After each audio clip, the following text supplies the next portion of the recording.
E aí galera, Jason aqui em mais um vídeo, ou melhor, mais um episódio, né, analisando as ideias de mangás enviadas por vocês aqui no nosso ASMI. E como sempre, aqueles mesmos recadinhos básicos, a gente tem uma lista um tanto longa aqui de sinopse, então se você quiser enviar a sua sinopse para ser analisada aqui, pode ser que demore um tempo para eu conseguir ler, mas o processo está aqui na descrição caso você tenha vontade, ok? E se você quer ter a sua sinopse analisada mais rápido, você pode. E no canal do YouTube você tem um botão lá, seja membro. A partir de R$3 por mês, você não só tem as suas sinopses analisadas antes aqui nos nossos episódios, né, pulando essa fila que eu mencionei, como você também tem acesso a alguns vídeos extras adicionais, tem acesso aos nossos episódios aqui com antecedência, e me ajuda a continuar com esse trabalho aqui na internet falando sobre criação de mangá. E a primeira sinopse e a segunda, no caso desse episódio aqui em específico, vão ser sinopses de membros. A nossa lista ela tá diminuindo um pouco em relação à nossa lista de sinopses de membros, tá aumentando um pouco mais. Então, nesse episódio aqui eu vou dar um pouco mais de prioridade para sinopses de membros, para que a gente possa lançar um novo post de sinopse de membros no YouTube, fica ali na área comunidade ou na área assinatura do YouTube, para iniciar o novo mês aí de envios de sinopses de membros. Então, vamos lá. O nome da nossa primeira sinopse é O Mapa de Elis. Os cristais de Elis são minerais muito raros e cobiçados pelas características mágicas que possuem. A disputa o tornou cada vez mais escasso e hoje em dia é quase uma lenda. Buscando subjugar e conquistar os reinos vizinhos, quebrando um acordo de séculos, a corte está à procura dos fragmentos de mapa que levam até a última mina deste cristal. Na contramão dessa história estão os hereges intitulados Abutres da Noite, liderados por Beatriz Gaiter, uma exímia estrategista que fará de tudo para encontrar esses fragmentos e evitar inúmeras mortes inocentes, mas para isso precisarão chegar à camada mais profunda e obscura da sociedade, a chamada Matriz. Ok, a gente tem vários mistérios aqui que me deixam bem na dúvida, mas...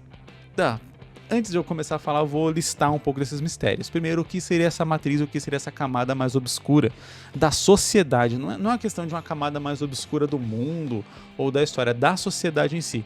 Eu não sei se o termo usado aqui, ele gera essa confusão, né? Porque assim, eu consigo imaginar que, vamos supor que esses cristais e essas coisas assim, eles ajudaram a formar a sociedade de um jeito e aí a tentar descobrir mais sobre e impedir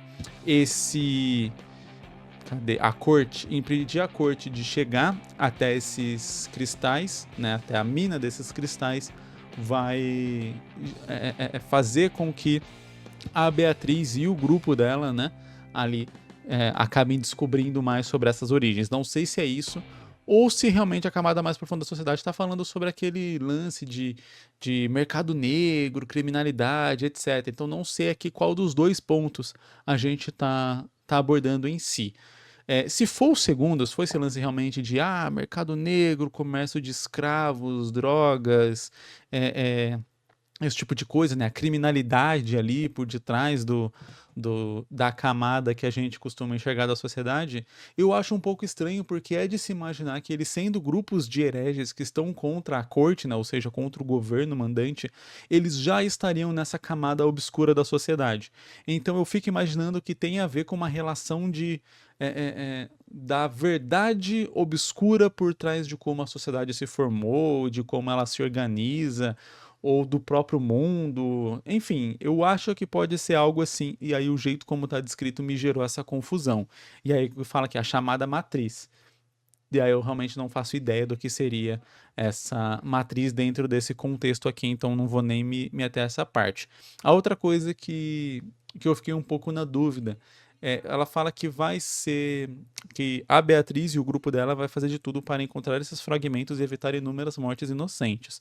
Porém, o que foi dito ali é que a corte ela tá atrás de um mapa que leva para essa última mina, então onde ela poderia minerar novos cristais ou algo assim, ou que fossem fragmentos de cristais ou qualquer coisa desse tipo. Eu me pergunto onde estariam envolvidas as mortes nesse caso. As mortes elas estão envolvidas na busca pelo mapa? As mortes elas estão envolvidas no como esses cristais são minerados? Enfim, onde que a gente consegue encaixar aqui esse grupo com um objetivo um pouco mais direto em ir contra a corte. Quando eu falo isso, os cristais são muito raros, começados pelas características mágicas que possuem. Enfim, eu acho que talvez o lance de evitar a morte seria que a corte, ela é um governo opressor e, portanto, se ela tivesse acesso a esses cristais, ela teria acesso a essa magia e isso talvez seria o que iria gerar mais mortes ali. Eu imagino que possa talvez ser essa a questão. Então a gente tem uma questão de chegar antes para impedir.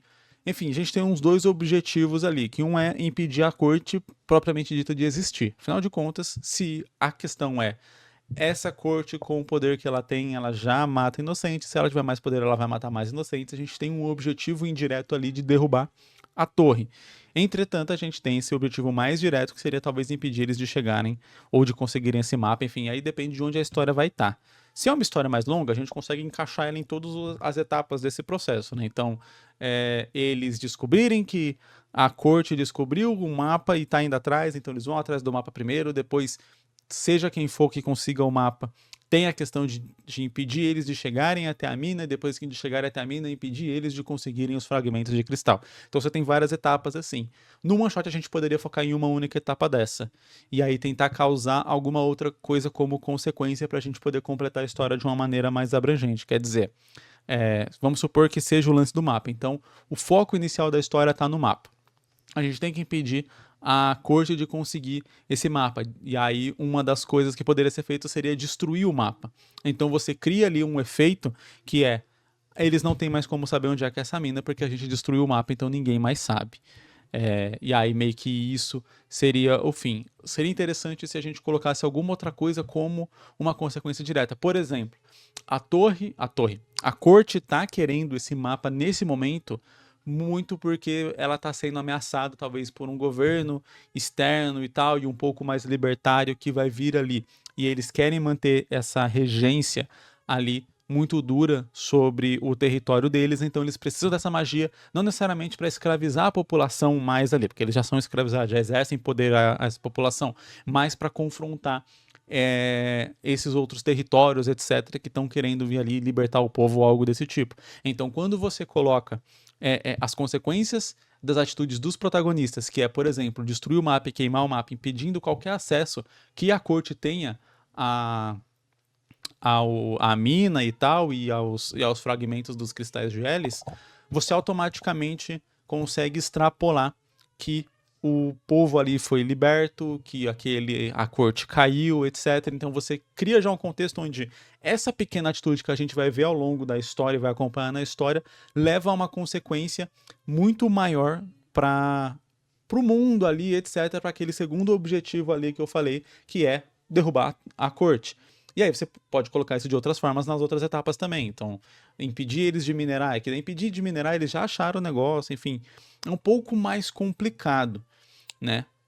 Talvez aí ter um plano maior, porque seria impedir eles de enviarem, sei lá, se eles enviarem mega exércitos para irem lá minerar, etc., toneladas de pessoas, será que os hereges iriam conseguir aguentar com esse exército? Iriam conseguir manter a mina selada, talvez explodir a mina, fazendo com que ela desabe, né? E aí eles não consigam, mas enfim, aí teria que se pensar quais seriam as contramedidas que os hereges poderiam usar para impedir meio que permanentemente, ou mais permanentemente possível, que a corte tenha acesso a esse poder, né? E aí, como eu disse, se você conseguir colocar alguma coisa na história que faça com que uma consequência dessa atitude principal seja a própria queda da torre, ou um dano muito grave à torre, como esse caso, não sei o que eu tô falando, torre, a corte, como esse caso que eu falei, de eles estarem sendo ameaçados por um outro exército e tal, e aí precisa disso para poder enfrentar esse outro exército, você consegue matar meio que dois coelhos com uma cajadada só. Pra imaginar que a história meio que deu uma encerrada ali. Você não precisa necessariamente mostrar a corte caindo, mas você deixa claro ali para quem tá lendo que, ok, essa atitude foi meio que um golpe de misericórdia na corte e agora eles estão livres. Então, dando uma importância maior ao trabalho que foi feito, à missão que foi feita pelos hereges ali na história que a gente está acompanhando. Claro, se a ideia for fazer uma história mais longa, for fazer até spin-offs ou coisas do tipo, e quiser manter a corte ainda ativa, Dá pra fazer também que eles, tipo, não, a gente fez essa missão aqui específica, e é isso, é uma coisa relativamente pequena, grande, porque se a corte tivesse acesso aos cristais, seria um mega problema, mas é pequeno no sentido de que, tipo, beleza, a corte já tá no poder. A corte já tá fazendo as maldades que ela faz, ela só iria fazer mais, e só ia ter mais poder ainda. Então, impedindo ela de ter poder, meio que você termina no 0 a 0. Você tem uma vitória pra ficar no 0 a 0, porque você, com a vitória do outro lado, você ia estar perdendo. Com a sua vitória do lado ali, não é que você ganha, mas você fica no 0 a 0. E aí, iria abordando esse mesmo contexto histórico, talvez em outras histórias, spin-offs, como eu falei. Então depende muito do objetivo que tem. Ah, eu quero estender essa história aqui, construir um universo, etc e tal. Então eu quero que isso aqui seja uma missão específica. Tipo, você pega o Rogue One lá do Star Wars, a missão dos caras era pegar os planos da Estrela da Morte, que vai desaguar em toda a saga Star Wars que a gente conhece. Mas a missão dos caras era aquilo.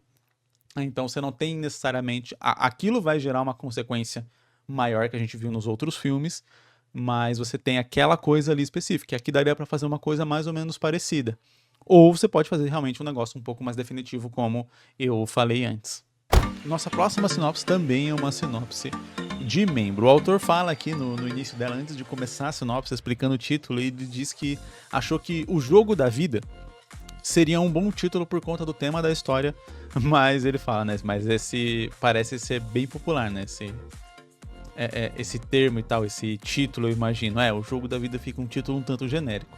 Como eu já disse algumas vezes aqui nos episódios, né? É interessante a gente ter um título que, quando a pessoa for pesquisar pelo nosso mangá, pesquisar pela nossa obra, a gente consiga aparecer relativamente alto nas pesquisas, nos resultados de pesquisa. E quanto mais genérico ou mais tiver alguma outra coisa que tenha aquele mesmo título que a sua história, é mais difícil da pessoa achar o seu mangá. Mas é aquilo, eu sempre defendo que a gente também não faça só um mangá pra vida inteira. Então saiba entender, tipo, esse mangá aqui é um mangá que eu vou fazer aqui mais ou menos, é uma história mais curta, etc, tem menos importância. Você não precisa ter o título mais criativo e mais chamativo e etc pra todos os seus mangás. Você pode ter alguns mangás mais simples que vão ter títulos um pouco mais genéricos. Eles vão ter essa contrapartida que eu falei, mas se de repente você conseguir criar ali um perfil no Instagram, um perfil no YouTube, em alguma rede social, um site, etc, que as pessoas consigam achar e ver os seus outros mangás, então beleza, independente do título dele, a pessoa que entrou ali e conhece as suas outras obras, seu trabalho, etc, vai acabar lendo aquele mangá ali também por consequência, se gostar dos outros, independente do título dele ser um pouco mais genérico, ou ser esse título que eu falei que é criativo e mais diferente e tal das outras coisas que tem por aí. Então sim, O Jogo da Vida é um título um tanto genérico, mas se for uma história menor, não precisa também ser como eu falei, o título mais diferentão que existe no planeta Terra. Vamos começar aqui a sinopse. Jorge, insatisfeito com sua vida, encontra alívio em jogos de cartas. Uma noite ganha no jogo uma misteriosa caixa de ouro. Foi dito que algo ainda melhor estava dentro. Pera aí, ele ganhou... Tá, eu vou fazer as perguntas depois que eu terminar de ler a sinopse. Foi dito que algo ainda melhor estava dentro, mas continha apenas uma carta de 3 copas. De 3 de copas, jogo de carta de baralho mesmo, né? Baralho padrão. Mas continha apenas uma carta de 3 de copas que ele despreza. Após conflitos familiares entre reclamações de sua esposa e choros de seu pequeno filho, Jorge vende a caixa e esbanja o dinheiro em diversões. Na volta, um acidente fatal faz reencontrar a carta, que ele destrói em um acesso de raiva, culpando-a por seus problemas. Inesperadamente, Jorge acorda no passado, confuso se é um sonho, mas decidido a curtir a vida de verdade. Interessante, interessante. Eu consigo imaginar para onde essa história vai como trama, além do curtir a vida de verdade, que é o que mostra aqui. Porque o Jorge parece um personagem bem detestável pela sinopse.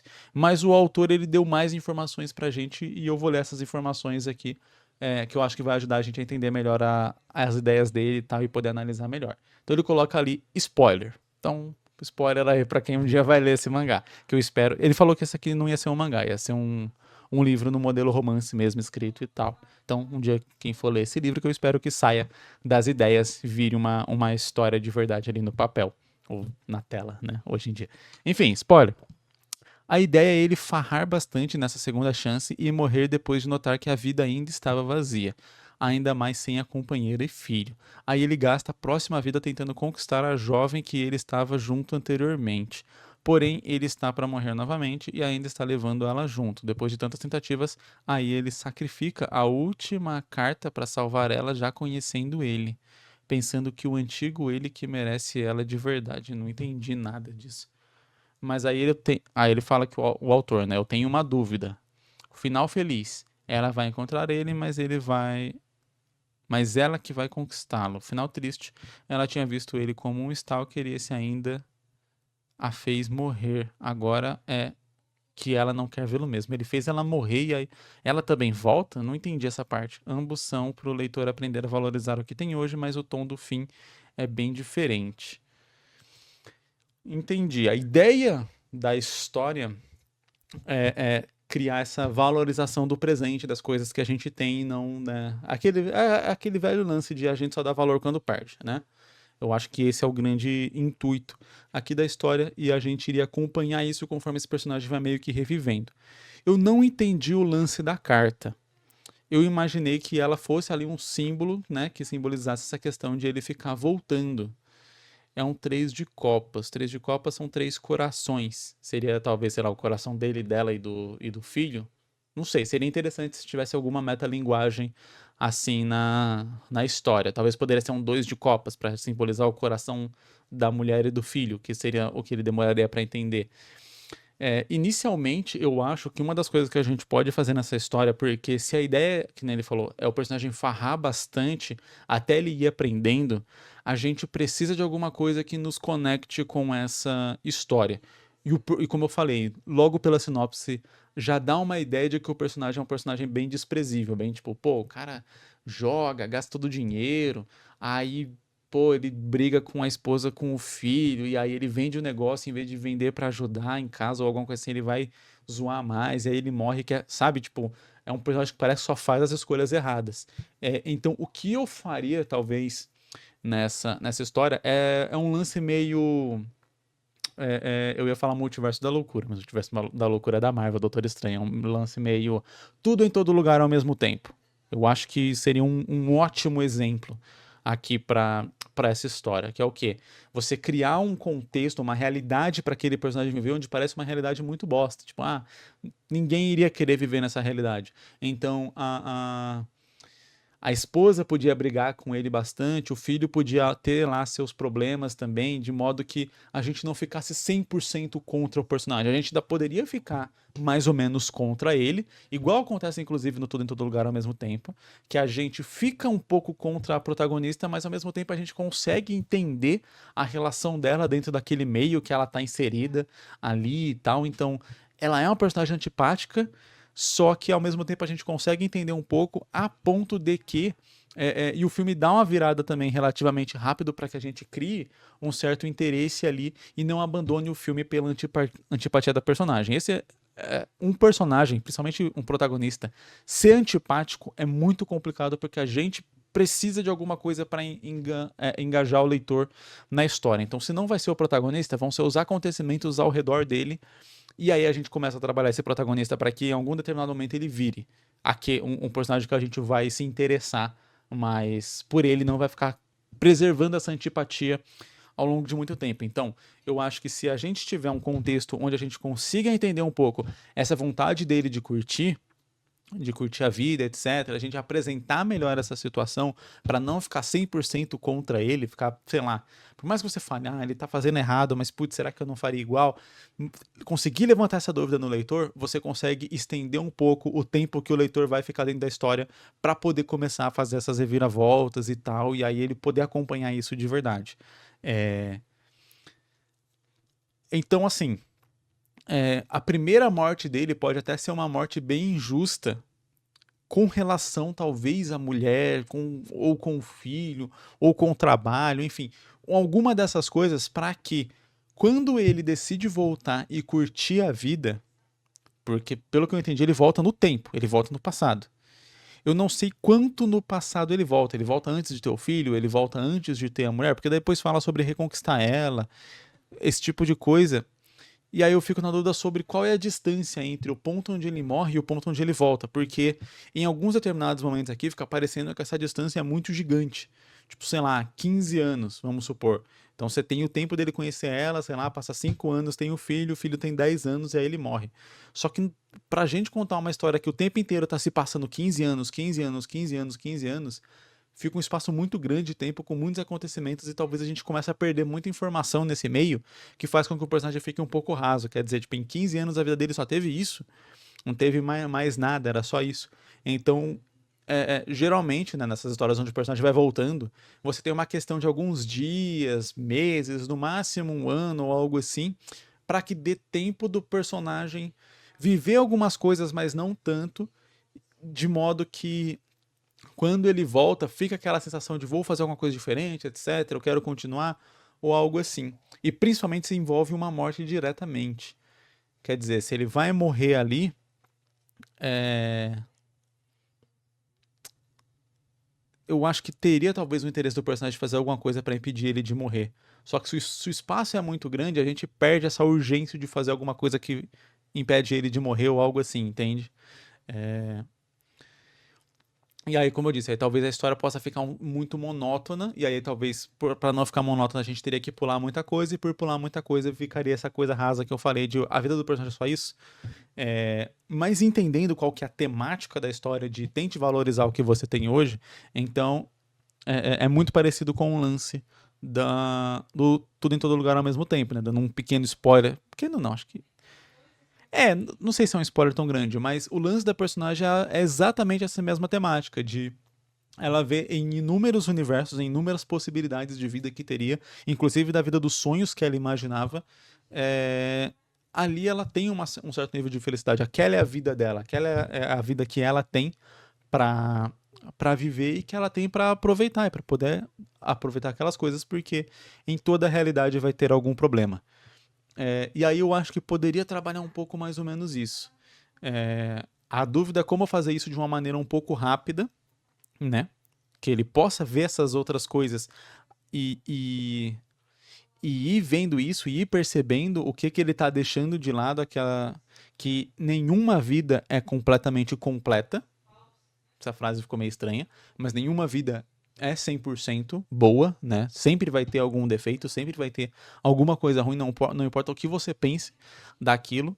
É, e aí varia daquilo que, tipo, pô, qual que é o melhor custo-benefício aqui pra mim? E essa questão realmente da valorização. Eu acho que um final feliz ensina melhor numa história mais longa. Numa história mais longa, eu acho que o final feliz cabe melhor. Por quê? Porque a gente vai acompanhando esse personagem fazendo várias escolhas e todas as escolhas levando ele para um final triste, então o tempo inteiro ele vai ter um final triste. Quer dizer, se a gente fizer na história ele voltar 10 vezes e viver 10 vidas diferentes ao longo dessas 10 vezes que ele voltar, todas as vezes ele vai terminar com esse vazio e vai ter um final triste. De modo que quando ele aprender o que ele tem que valorizar de verdade, aí ele vai ter um final feliz. Eu iria pro final triste, onde ele perde tudo, se talvez a gente fizesse só uma volta. Tipo, alguma coisa assim. Vamos supor que, ao invés do negócio que eu falei do Três de Copas ser os três corações, ou simbolizar isso, se cada vez que ele morre, ele perde um desses corações. E aí, beleza. Então ele morreu a primeira vez, quando ele vê a carta de novo, quando ele recebe essa carta de novo, é um 2 de copas. E aí, quando ele recebe ela de novo, é um Ás de copas. E aí, aquela é a última vida que ele tem. Daria pra fazer isso com um final positivo também, onde ele iria aprender. Aí, sei lá, eu trocaria talvez a carta pra um 5 de copas, alguma coisa assim. É... Apesar de que eu acho que se estendesse o número da carta também ficaria muito longo. Tipo assim, o leitor ia sacar logo de cara quando ele morreu e apareceu um 4 de copas. Tipo, o que tá acontecendo? De quantas vezes ali, quantas vidas ele tá perdendo. Então, realmente, talvez o 3 seria mais interessante. Porque daí seria 3 2. Quando aparecesse o 2, você ia entender, pô, tá diminuindo. Será que é isso? Quando aparecesse o Ás, tipo, pô, é isso mesmo. Essa é a última chance que ele tem. E aí daria pra fazer um negócio assim de ele gastar essa última chance também e perder, e, tipo, ser meio que o tarde demais. Aquele, agora você já perdeu, agora você já fez as escolhas que você tinha pra fazer. A primeira vida você perdeu ali, você já tinha feito as escolhas erradas, e aí você morreu. A segunda vida você decidiu curtir pra caramba, deixar tudo isso de lado e tal, aí você perdeu. E agora essa era a última vida que você tinha. É que esse 3 me faz pensar ainda, tipo. hum, que seria o momento, nesse terceiro, seria o momento dele correr atrás e entender que era para ele fazer a escolha certa e ter a recompensa disso, que seria o final feliz. Que não seria feliz, ele teria aquela mesma vida que ele tinha, só que agora valorizando ali o que ele tem. É, é uma coisa meio Clique também. O filme Clique também fala um pouco sobre isso. Sobre como o personagem vai avançando certas etapas chatas da vida e no final ele aprende que as etapas chatas fazem parte da vida também. Né? As coisas chatas que a gente vive também fazem parte da nossa vida. Também nos ajudam e tal. Se você pula as coisas ruins, automaticamente você está pulando as coisas boas também. Enfim, então a vida meio que vale a pena ser vivida na sua plenitude. Todo e cada momento. A mensagem do Clique é bem boa. O filme tem várias piadas ali meio duvidosas, mas a mensagem em geral é muito boa. Eu acho que daria pra abordar aqui mais ou menos da mesma forma. Eu não sei se ficaria com 3, talvez um 2 de Copas, e aí já ir pro Ice, e aí ele perder, aí daria pra fazer o final triste.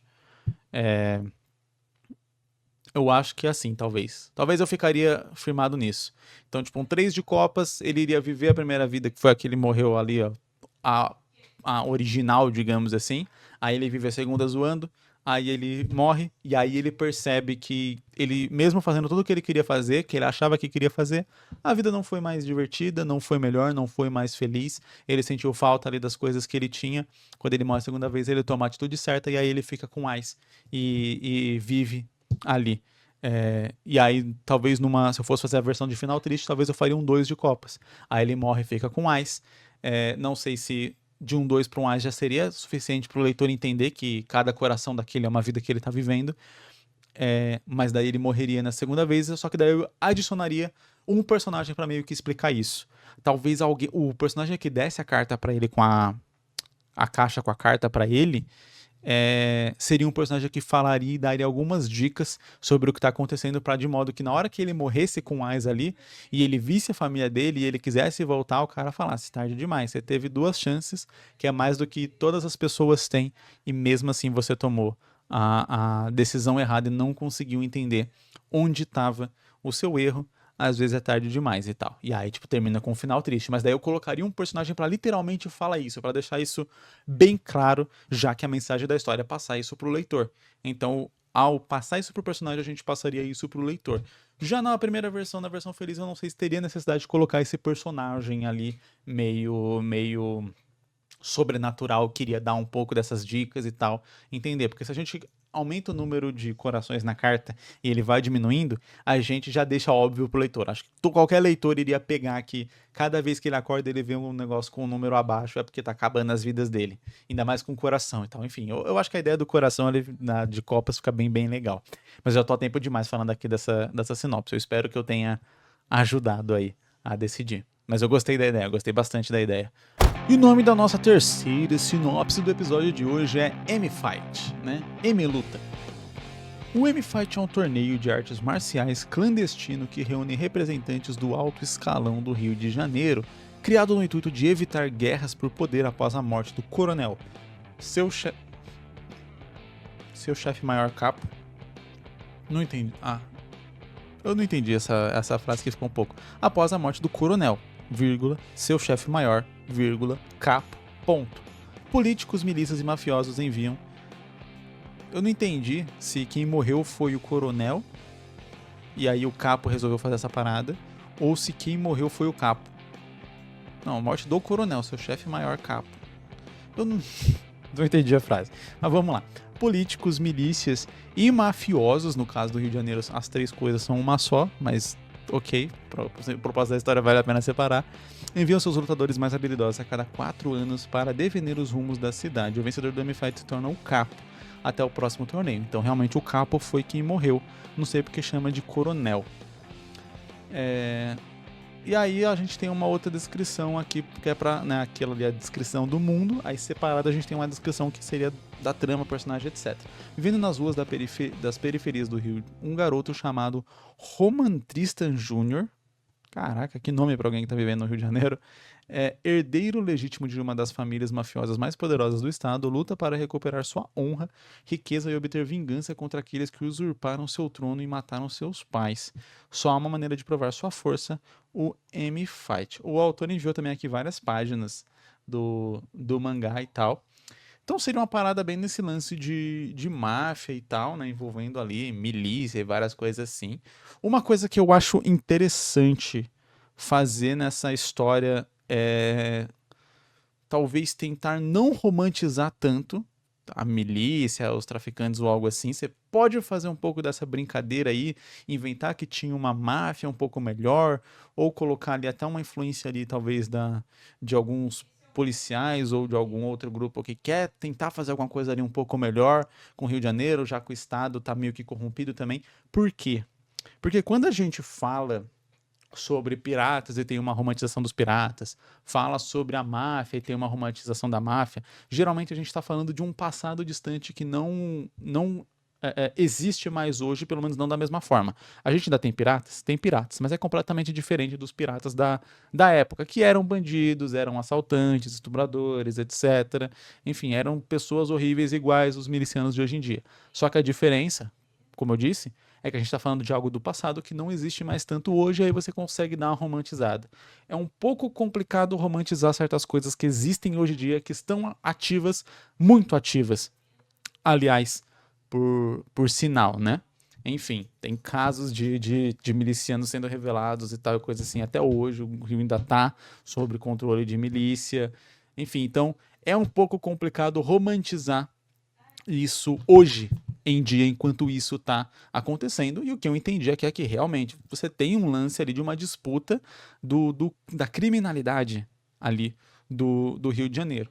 Então, o que eu faria talvez aqui para não passar um pano para essas coisas que estão acontecendo seria realmente ou criar uma espécie de uma máfia antiga que, apesar de ser criminosa, ainda tenha um pouco de honra ou algo assim, porque fala ali, recuperar a sua honra e tal, algo assim. Ou talvez incluir um pouco uma visão do Estado ou uma outra visão ali que mostraria que todo mundo é meio que bandido do mesmo jeito, ou talvez o próprio nosso protagonista perceber isso de alguma forma e tal. Que todo mundo é bandido e que todo mundo faz ali, por mais que ele tenha sido ensinado sobre várias coisas, ele começa a perceber que tudo aquilo que está fazendo é algo meio errado, então talvez se ele vencer o M-Fight, ele vai conseguir tomar um controle e fazer as coisas serem um pouco diferentes para mudar o Rio para alguma coisa um pouco melhor e diminuir um pouco essa criminalidade que tem ali e tal, né, que controla e domina os moradores. Eu iria para algum caminho assim, porque como eu disse, é um pouco complicado, né? Você fazer isso exatamente hoje em dia. Claro que a gente também tem que tomar cuidado com o quanto a gente vai bater nisso, porque, novamente, são pessoas que estão vivas hoje em dia. E aí, né, pode ser um pouco perigoso você também pisar muito no calo.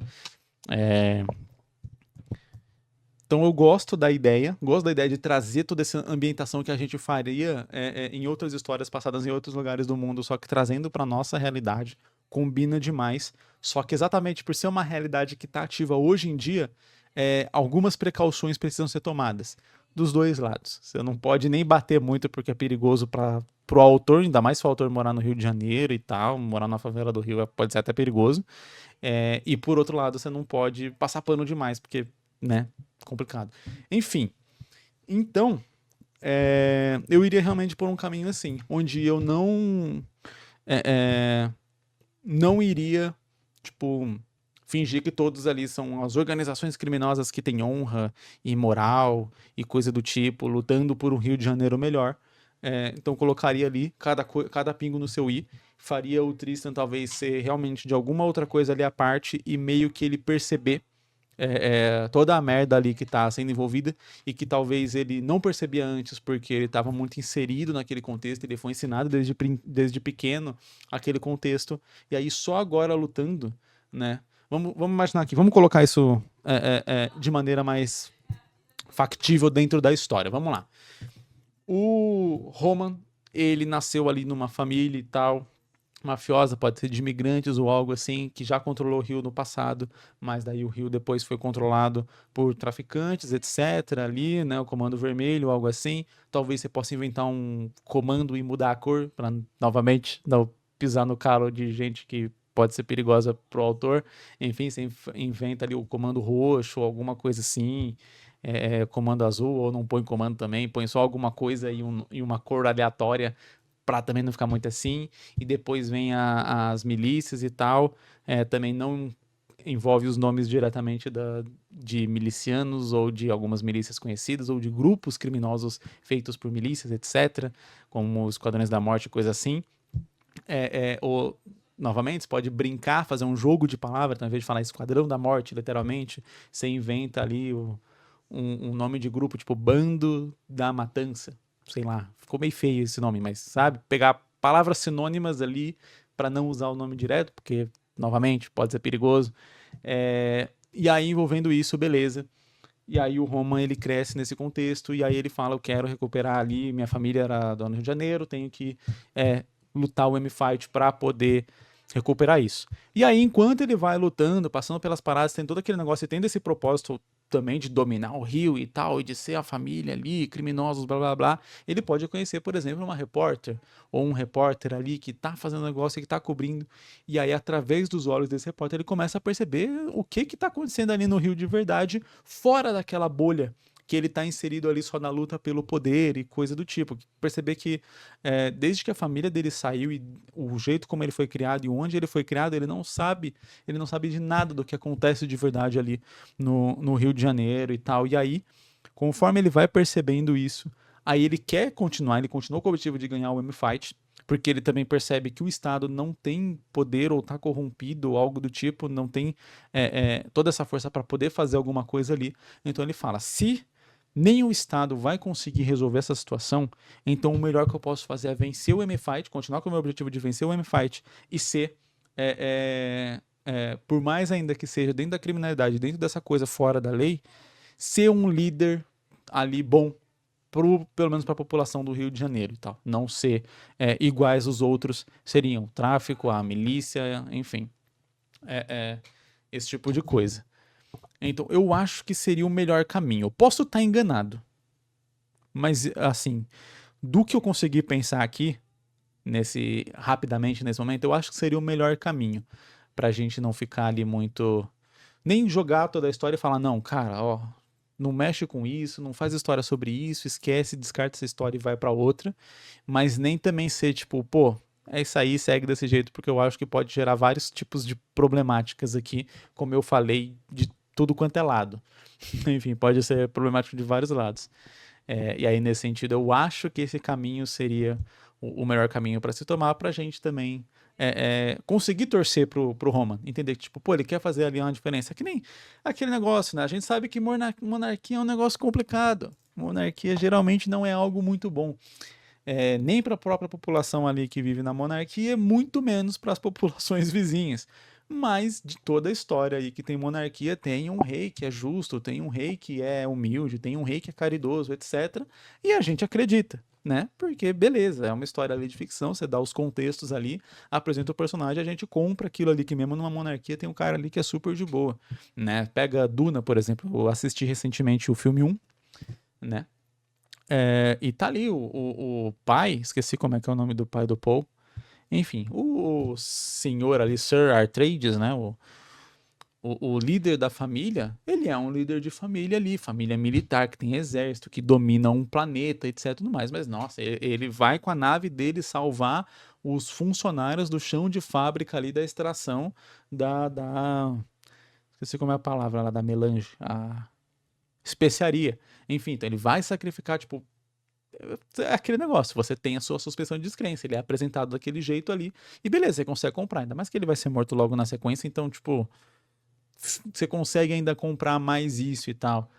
Então, que tem um cara ali que tem esse nível de poder, mas mesmo assim, ele não é nem um pouco corrompido por esse poder a ponto de fazer esse tipo de coisa, de se sacrificar por qualquer soldado raso e coisa do tipo. Então, daria pra fazer uma coisa mais ou menos assim aqui. Um bandido do bem. Só que, novamente, eu não faria o bandido do bem ser um dos bandidos que está vivo e dominando o Rio de Janeiro ou qualquer outro lugar hoje em dia, porque aí fica parecendo que é meio que uma história pró esse bandido, já que eles estão vivos. Diferente, como eu falei, de você falar de samurai, renegado, pirata, mesmo máfia italiana, etc. Beleza, deve existir máfia italiana hoje em dia, mas daquele jeito como era a Cosa Nostra lá no passado, que tinha todo esse lance de não mexemos com drogas e tal, só com extorsão.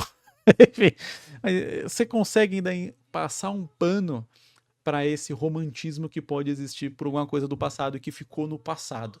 Agora, quando você traz realmente para alguma coisa que está acontecendo hoje em dia, eu tomaria muito cuidado. Nossa próxima e última sinopse, ela tá um tanto grande, mas acho que dá pra gente ler tudo aqui. O nome é O Despertar das Sombras, e o autor fala que vai ser um mangá de terror.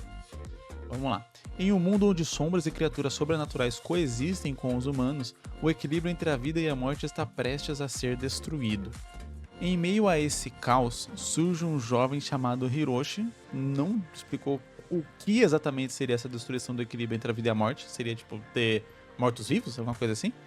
Hiroshi destinado a se tornar o último guardião da humanidade contra as forças das trevas. Tá. Hiroshi, atraído pelo desconhecido, busca constantemente desafiar seus próprios limites, enfrentando tanto os perigos visíveis quanto aqueles ocultos na penumbra. Com habilidades sobrenaturais inatas, ele se envolve em uma batalha épica contra seres sobrenaturais, mantendo sua essência humana intacta.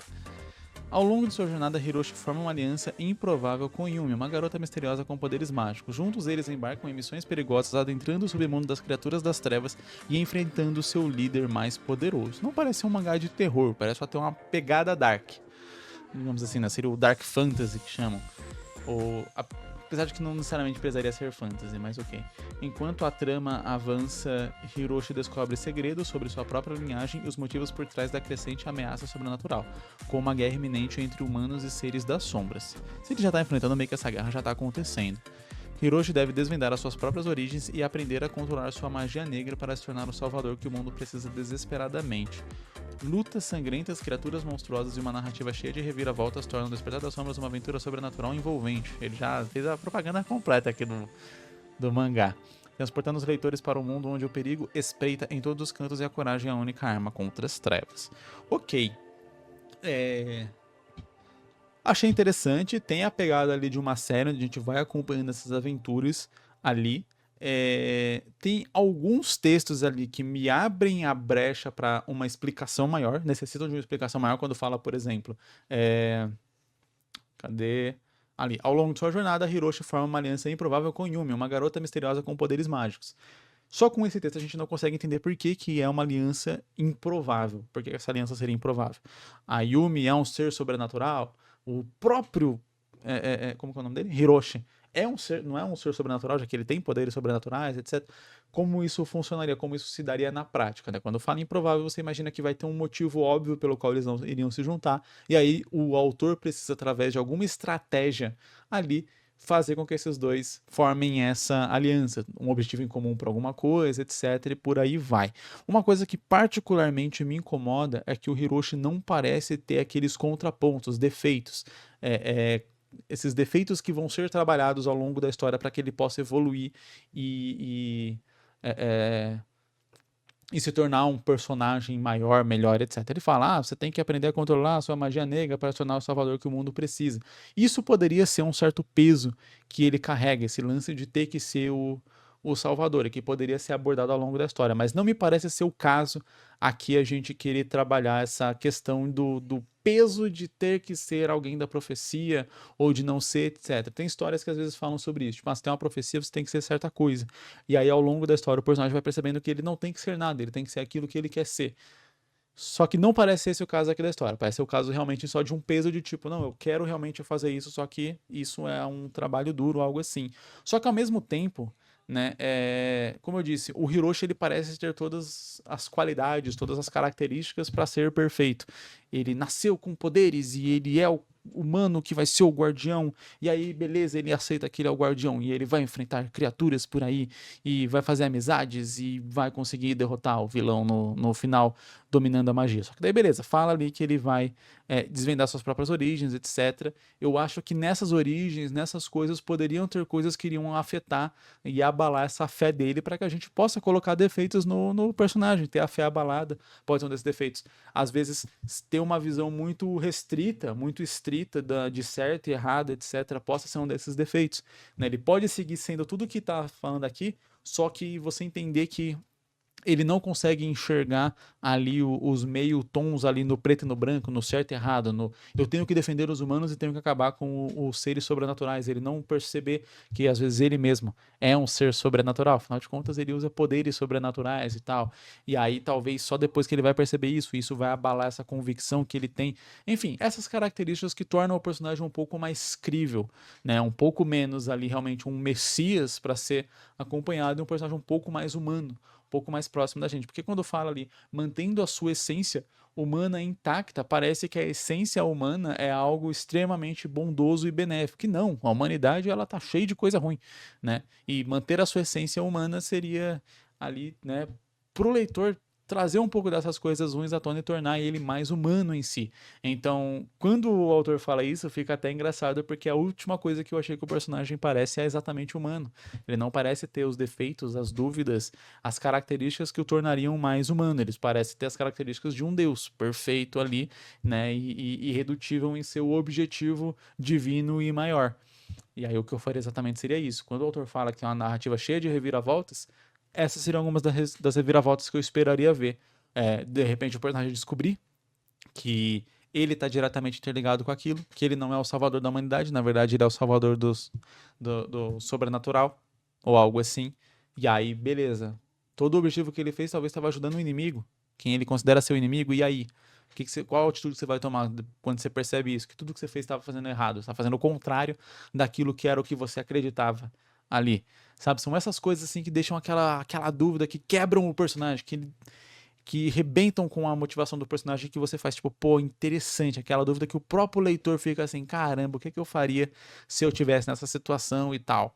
E aí você construir em cima do personagem, por exemplo, ele passar por cima dessa situação é o que faz talvez ele ser admirado. Muitas vezes a gente confunde o que poderia gerar admiração por parte do leitor e cria aquele personagem perfeito, imaginando que um personagem perfeito, o leitor iria admirar ele, mas na verdade é o contrário. Às vezes você conseguir trazer o personagem pro lado do leitor, de tipo, ele tem tantos defeitos e características ruins quanto o próprio leitor que tá lendo, porque todo mundo tem características ruins e defeitos, e ele consegue suplantar aquelas coisas que o próprio leitor fala, pô, não sei o que eu faria na situação, como eu enfrentaria essa situação, e aí o personagem consegue fazer aquilo, e aí você começa a admirar ele, porque você fala, caraca, eu não sei se eu teria coragem de fazer essa mesma coisa. E aí você esquecer por um tempo que ele é um personagem que é mais fácil ele tomar aquelas atitudes porque ele está sendo escrito por outro ser humano, do que, né, você esquece um pouco disso e você considera ele um próprio ser humano igual você que tomou aquela atitude que talvez você não tenha coragem de tomar. E aí isso gera admiração e isso gera até inspiração para falar, não, pô, eu quero ser mais assim, eu quero fazer isso na minha vida também, eu também quero enfrentar meus problemas dessa maneira e tal. Você consegue criar essa conexão muito maior com o personagem. Então o que eu diria aqui é cuidado para na hora que tiver criando esse personagem, não criar um personagem que pareça perfeito demais a ponto de gerar um distanciamento com quem tá lendo, com quem tá acompanhando e tal, e de modo que os desafios não pareçam tão desafiantes assim para ele, porque daí é outra coisa também que a gente não consegue comprar muito. Quer dizer, até consegue comprar, mas daí perde um pouco a graça. Se todos os problemas são enfrentados por aquele personagem como se não fossem problema nenhum, você não consegue criar aquela tensão de tipo, pô, e aí? E quando o vilão chegar e não sei o que e tal, você perde muito da capacidade narrativa da história, quando todos os problemas parecem que não são problema nenhum pro personagem, como eu disse. Então o foco aqui pra mim seria muito no personagem, em como a gente vai desenvolver esse personagem ao longo das aventuras que ele vai passando e como certas coisas vão estabelecendo essa fé inabalável dele e como essa fé inabalável vai ser abalada para que a gente tenha uma grande reviravolta ali que quebre o personagem, que faça com que ele precise se reinventar e aí traga ele mais pro nosso nível de humanidade aqui, que ele não necessariamente teria no início da história. E essas foram as sinopses de hoje. Muito obrigado para você que me acompanhou e acompanhou esse episódio até aqui. Se você tá vendo no YouTube, deixa seu like aqui embaixo para dar aquela força pro canal YouTube recomendar este episódio para mais pessoas. Se você está vendo em outras plataformas, é só dar a sua avaliação 5 estrelas ou como tiver a avaliação aí na plataforma que você está vendo, porque isso também ajuda a plataforma a recomendar para outros ouvintes e a gente alcançar mais pessoas aqui. Eu espero que eu tenha ajudado aqui com as dicas dadas nesse episódio e eu vejo você em um próximo episódio. Falou!